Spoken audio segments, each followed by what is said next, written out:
This made. Why was it so important for you to tell this story? Oh man, there's so many reasons for that. It's just a book I couldn't put down. I couldn't let go of it, and it's complicated material. It's not a conventional story, which I'm always looking for. And in it, you know, it had colors of R.P. McMurphy in the sense that it's a character who the same beast in the end as he is in the beginning, but the world around him changes a couple of degrees.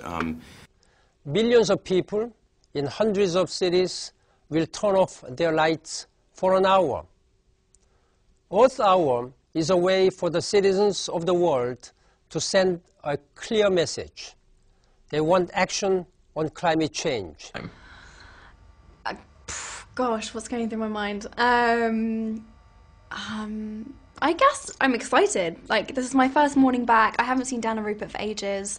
It's nice to say hello to David again. It's just kind of like nice to be kind of, and also it feels like I've just been waiting for ages for this film to come out, because I finished filming in like October. Oh, wow. And it's just starting to come out now. And if you can imagine, like, the tension has been building for like so long.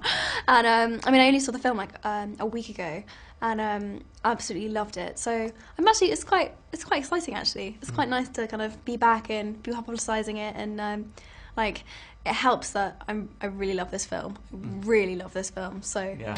Yuna, a gold medal. I mean, just put into words what you're feeling right now. I still can't believe it, because I was waiting for this moment, and it was just a dream, but now it's not. This is not a dream anymore, so I can't believe it, and then I'm really glad that I became a Olympic champion.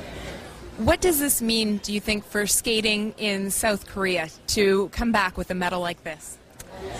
I've been watching other short track or speed skating on TV, and I knew they're good, and I will be like that. So I'm really happy that I helped them, help my country. Thank you so much. James, here in Paris. Just Paris. I'm happy I'm through. You know, any straight set victory in the first round is a good one, because you could waste a lot of energy there, or even bow out in the first round, which I have done in the past here in Paris. So I'm aware of the danger of any first round opponent. I've practiced Kemke before. I know he can play well, but obviously knew I was the big favorite, and I wanted to make sure I got in the lead and then took advantage of it. But it was a rocky match today. I was going through some phases, and at the end of the day, it doesn't matter much for me as long as I'm through, and hopefully I play a bit better in the second round. The title it surprised me. I hope it doesn't backfire on England. It's something that doesn't sort of fit right with me, that the England Test captain is going to have a rest from Test cricket against Bangladesh. It just doesn't feel right to me. I think as a player playing Test cricket for your country, you should want to play every single Test match possible and become the best player you can. And you know, with the Ashes coming up later in the year, the more peels off a couple of hundreds, it's got to help him. Maybe the rest he needs it, but it's just something about it I don't feel comfortable with. But really, it's got nothing to do with me. I'm afraid a very frivolous thought has come into my head. What I find most striking about the world outside is that there's so many different kinds of light switches and bathroom fitments, and that's terribly confusing for me.